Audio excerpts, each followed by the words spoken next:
Hi, good afternoon. I wanted to talk about processing our experiences today. And specifically, when I say processing our experiences, I'm talking about in regards to what happened on October 7th. I think that ever since then, the Jewish people collectively have been responding in several different ways, but definitely without labeling it as any kind of trauma, which it might be, and there's different kinds of trauma that you might be experiencing out of it. Vicarious trauma, generational trauma, PTSD, all kinds of traumas could be applied, but without diagnosing anybody or jumping straight to the trauma idea, I want to talk about the idea that each of us is probably carrying a tremendous amount of stress. So if we look at what happens to us when we're carrying acute stress, right? What are the symptoms? What comes up for us? And then also, we just changed the clock last night, or 2 nights ago, right? So yesterday, it started getting dark earlier, and I feel like everyone's carrying already this big load of stress, and then we're adding on to that, this change and more of darkness, and it's just been a really difficult time collectively. So I'm going to talk a little bit about how to manage all these, all the heaviness, I guess. And if you have any questions, please feel free to put them in the chat box and I'll try to answer. Okay, so I'm just going to refer to some notes that I wrote. If you see me looking down, that's what I'm doing. Okay, so just addressing the different kinds of responses is important.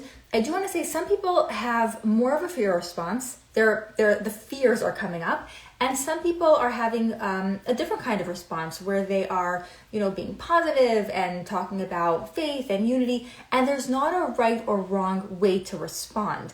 The things that are coming up for you, that's going to be your individual response. So it's important not to fight yourself on that, but rather to work with yourself. Whatever your response is, just to kind of recognize it, know what it is, and let's talk about it, and let's talk about how to navigate forward with it, okay? So the important thing to recognize when it comes to things like trauma or grief is that there's not really a specific timeline that you follow that's like, oh, you should have this many days to be sad, and you're supposed to be happy at this point, or everything should change at a certain point. It's more of just, like I said, recognizing what you're experiencing and working with it. One thing I like to keep in mind is the idea of the Shiva process. I think that it lays it out so nicely, the idea of navigating through a difficult event where there's like a period of extreme intensity, and then it's still pretty intense, and then the feelings are still there, but the level of intensity goes down a little bit, but not necessarily, because it can also spike at certain times. So it's just this framework of it makes sense to be feeling a lot for a while. And I think for me, at least, it helps process the response when it is a big and heavy response. It kind of makes sense of it. This makes sense to be able to carry things more intensely at some times and less intensely at others, and also to go up and down with the intensity, depending on what's going on in your life or what's going on in the world. So just really normalizing that. I think that it's important to also know what could be helpful to you. So I want to share a few ideas that are based on something I learned from a psychologist in Israel, a psychotrauma specialist. His name is Muli Lahad, and I didn't learn it directly from him. I learned it from someone who had shared his teachings with me. So there are 7 different components, and I want to share them with you, and hopefully at least one, and maybe more than one, will be helpful for you moving forward as you're navigating and processing your own experience. And like I said, I think we're all carrying a certain amount of heaviness, so I hope this could be helpful for you. So the first thing is physical activity. Getting your body moving. Everybody knows that releases all the good chemicals, all the things that are really good for you. So whatever you could do, if it's a short amount, a longer amount, to get moving is a really good way to boost those feel-good chemicals and to release those into the system. So that's the physical activity. The second thing is analytic thinking. And when the brain is forced to think in a clear manner, it kind of helps you focus on something, and that could actually be helpful. Nothing too intense, but it could be even reading something, or doing a crossword puzzle, or following a recipe. Something that just helps you focus on something you have to follow, something you have to process a little bit of information about. That's something that potentially could be helpful as well, just to regulate the system. The next thing is the idea of engaging in something that is good for you spiritually, physically, just being kind to people, doing good. These are things that also promote a positive response in our systems that are so stressed out. And when we're able to do things that are good, when we're kind, it just helps. It could be something small. It doesn't have to be a grand gesture, but it's something that could really make an impact on your system. So the next thing is family. And I feel like this is a trickier topic. This is something that I work with my clients very often. The idea of family is something that it could be a heavy topic on its own, right? Most people that I see are dealing with family struggles in one way or another. It could be with a spouse, with a parent, with extended family, siblings, whatever it is. But it's hard. It's hard when you're in a system, and if you feel that there was any kind of emotional neglect or anything that was rupturing the attachment in some way, if you're feeling not seen, not heard, misunderstood, that is super challenging. The common perception of family is that family is the place that is supportive, family is the place that is loving and safe. And sadly, not everyone feels that way. In fact, most of the people that I see in my practice don't necessarily feel that way at all. So this could be really, really challenging.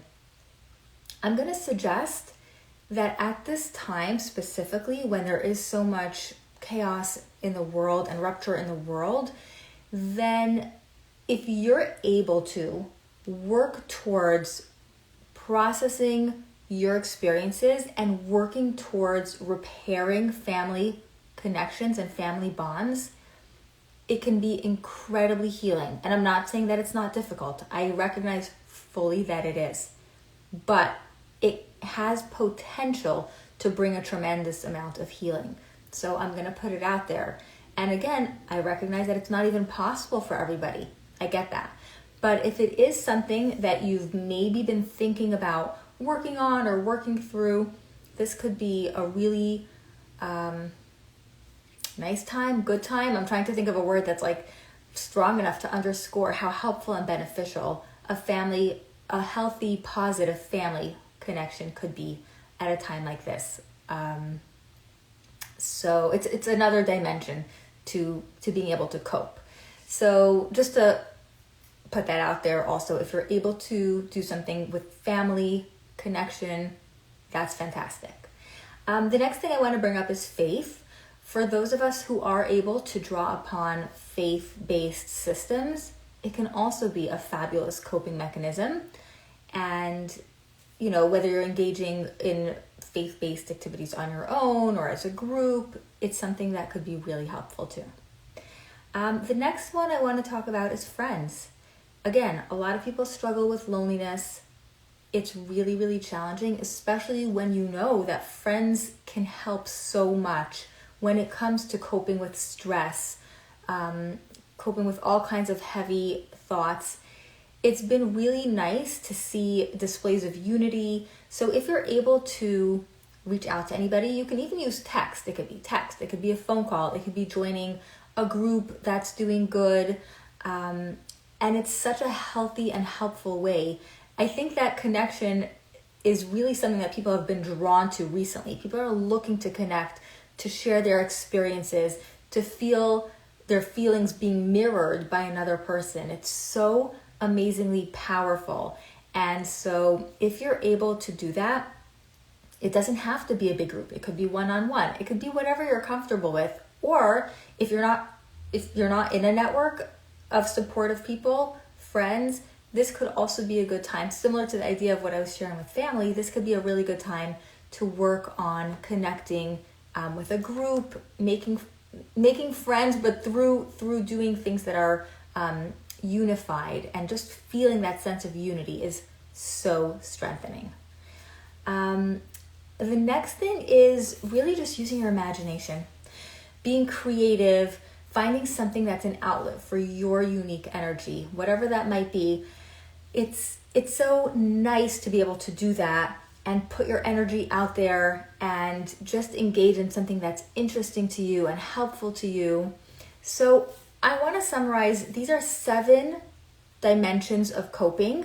There's 7 things that could be really useful as you navigate what you're experiencing now, specifically since October 7th, everything that happened in Israel, all the terror, all the terrible things that we've heard. And I'm going to tack on also the fact that we've changed the clock, and that kind of adds just another dimension to like heaviness and darkness. And so if you're struggling in any way, these are the 7 components, the 7 dimensions that could be really helpful with healing. So there's the physical activity, the analytic thinking, engaging in something that has like a positive impact, doing good, being kind, family, faith, friends, and your imagination and your creativity are all tools that you can use to hopefully work towards feeling strengthened from your inside. And with that, I will wrap up, just letting you know that as we're navigating through these acute stressors, it's normal to struggle in some way, and just to be able to figure out how you're struggling and what you need could be very empowering. So I encourage you to do so. Best of luck.